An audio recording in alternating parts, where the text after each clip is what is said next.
بسم اللہ الرحمن الرحیم۔ جیسا کہ آپ لوگ جانتے ہیں کہ آج کل مدارس رجسٹریشن کا معاملہ چل رہا ہے۔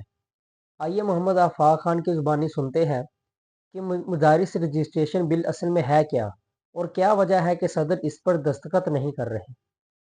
اس ویڈیو کو اگر آپ آخر تک دیکھیں گے تو آپ کو پورا کانسیپٹ کلیئر ہو جائے گا کہ یہ تو رجسٹریشن تو ہے ہی نہیں، معاملہ ہی کچھ اور ہے۔ اور میں اس پر پوری سیریز بنا چکا ہوں آج سے 8 یا 9 مہینے پہلے۔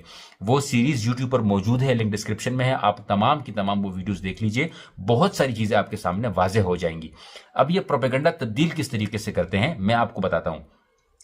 پہلے ہوتا تھا کہ بھئی مدارس چاہتے ہیں کہ ہم رجسٹرڈ نہ ہوں، نہیں بھائی، مدارس نے کہا کہ ہم رجسٹرڈ بھی ہونا چاہتے ہیں، ہمارا اکاؤنٹ بھی ہونے چاہیے، بچوں کو ویزے ملنے چاہیے جو باہر سے یہاں پر پڑھنا آتے ہوں، کیونکہ کالج یونیورسٹی کا تو حال یہ ہے کہ کوئی باہر سے پڑھنے نہیں آتا بلکہ یہاں سے پڑھنے جاتے ہیں، مدارس کے پاس لوگ پڑھنے آتے ہیں۔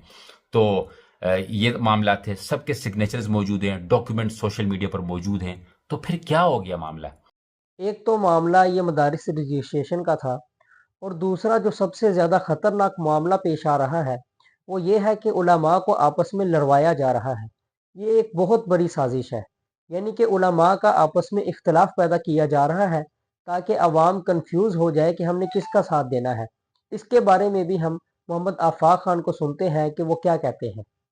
پھر جب انہوں نے کہا کہ بھئی مدارس تو اگری ہو گئے، اب تو ہم ان پہ کنٹرول نہیں کر سکتے، یہ تو چاہتے ہیں کہ بھئی ہم تمہاری بات مانیں گے، اب ہم امریکہ کو کیسے خوش کریں گے؟ پھر انہوں نے کہا کہ آؤ ایک کام کرتے ہیں، ایک نیا سسٹم کرتے ہیں۔ وہ سسٹم کیا ہے؟ شاید آپ کو یہ ایگزامپل بڑی ہارش لگے، لیکن میں آپ کو سمجھاتا ہوں۔ کئی ممالک میں جب جنگیں ہوتی ہیں، جس طرح مثال کے طور پہ امریکہ جب افغانستان آیا لڑنے کے لیے، تو ظاہر سی بات ہے یہ تو ہر بندے سے نہیں لڑ سکتے تھے، انہوں نے کیا کیا کہ آپس میں عوام کو لڑا دیتے ہیں۔ تو کیا کیا کہ جو گاؤں کے سب سے زیادہ بدماش اور نشئی اور بیکار بے روزگار لوگ ہوا کرتے تھے، ان کو پولیس میں لے لیا اور ان کو کہا کہ بس تمہاری ڈیوٹی تمہارے گاؤں کے اندر ہے، یہ لو تمہاری پسٹول، یہ لو تمہاری رائفل، اور یہ لو تمہارے 20,000 افغانی مہینے کے، گاؤں میں جو چاہے کرو۔ تو انہوں نے اپنے ہی گاؤں والوں کو تنگ کرنا شروع کر دیا اور گاؤں گاؤں آپس میں لڑنا شروع ہو گئے، اور امریکہ بیٹھ کر پاپ کارن کھاتا رہا۔ یہی سلسلہ اب انہوں نے پاکستان میں شروع کر دیا ہے کہ پہلے تو چلو علماء خلاف سے کہہ رہے تھے، اب علماء کو علماء سے لڑانا شروع کر دیا۔ مثال کے طور پہ شیعہ سنی تو آسان ہے، فساد کرنا، کچھ کرا لو، فسادات کر لو، ٹھیک ہے۔ بریلوی اور دیوبندی فسادات بھی آسان ہے، بس ایک دو باتیں کروا لو، سسٹم سیٹ ہو جائے گا۔ پھر ایک ہی مکتبہ فکر کی سوچ کے لوگ، ایک ہی مدارس ٹائپ کے لوگوں کو لڑائیں گے کیسے؟ آؤ ان کے بورڈز توڑتے ہیں اس نام پہ کہ جدید تعلیم ہونی چاہیے۔ حالانکہ جدید تعلیم تو ہو رہی ہے مدارس میں، ان کا کام نہیں ہے لیکن یہ کر رہے ہیں، لیکن اس کے باوجود بورڈز توڑ دیے گئے، کوئی بات نہیں۔ ایک مفتی عبدالرحیم صاحب کو ایک اور پسند آیا، مولانا فضل الرحمان صاحب اس کے خلاف تھے، کوئی بات نہیں، انہوں نے کر دیا کیونکہ مشن مقصد آگے تعلیم ہی لے کر جانا تھا۔ یہاں تک بھی بات ٹھیک تھی۔ اب معاملہ اس طرح کا گمبھیر کیوں ہو رہا ہے، یہ میں آپ کو آسان الفاظ میں سمجھاتا ہوں کہ معاملہ جان بوجھ گمبھیر کیوں کرتے ہیں۔ آپ نے پاکستان میں نام سنا ہوگا، ایک کالج ہے ایچسن کالج کے نام سے۔ ایچسن کالج جو کہ 400 ارب روپے کی زمین پر بنایا گیا ہے، جس کا اصل نام تھا چیفز کالج۔ انگریزوں کی حکومت کے دور میں جب کالج یہ بنایا گیا تو جو انگریزوں کے جو نواب ہوا کرتے تھے، جو انگریزوں کی غلامی کیا کرتے تھے، ان کے بچے اس چیفز کالج میں جا کے پڑھتے تھے تاکہ وہ مزے سے یہاں سے ٹریننگ حاصل کر کے اپنی عوام پر حکومت کر سکیں اور انگریزوں کی باتیں سن سکیں، انگریزوں کی سوچ کو لے کے اپنی عوام پر حکومت کر سکے۔ یہ ایکچوئل ریزن تھا اس چیفز کالج کا، جس کو آج ایچسن کالج کہا جاتا ہے، جس کے سیاستدان، جس کے پڑھے ہوئے سیاستدان آج ہمارے ملک پر حکمرانی کر رہے ہیں، بڑے فخر سے بولتے ہیں ہم نے ایچسن کالج میں پڑھا ہوا ہے۔ اسی طریقے سے جو اسلامیہ کالجز ہیں آج کل پاکستان میں، کئی کالجز کا نام پہلے تھا دارالعلوم اسلامیہ۔ آپ سمجھ رہے ہیں میری بات کو، کس طریقے سے اسلام کو مٹانے کے لیے نام تبدیل کیے، کالجز بنائیں، اس طرح کی چیزیں، آرگنائزیشنز بنائیں تاکہ عوام کو برین واش کیا جا سکے، ان کی ذہن سازی کی جا سکے۔ اب آتے ہیں ریسرچ کے اوپر۔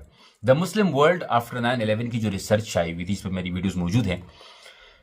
9/11 میں پاکستان کا دور دور تک کوئی لنک نہیں تھا، پاکستان کے مدارس کی تو کوئی لنک تھا ہی نہیں۔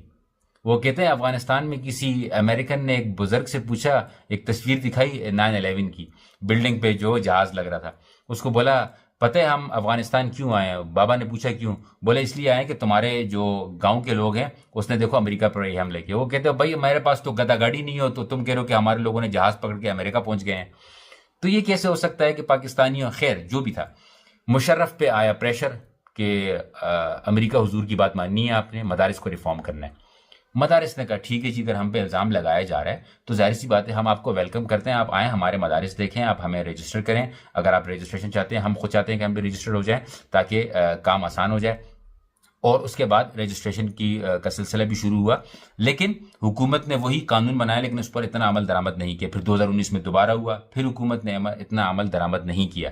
حکومت کیا کرتی ہے کہ جب پھنستی ہے تو مولانا صاحب آ جاتے ہیں، کیونکہ ان کو پتا ہے مولانا فضل الرحمان صاحب کی سیاسی مخالفت اپنی جگہ پہ، میں یہاں پہ کسی کی سیاسی بات نہیں کرنا چاہ رہا، ان کو پتا ہے کہ یہ کئی سالوں سے ہوتا آ رہا ہے اس طرح کے پروپیگنڈے، تو جہاں ان کو موقع ملتا ہے وہ کہتے ہیں بھائی مدارس کے رجسٹریشن کے حوالے سے یہ کام ہو جانے چاہیے۔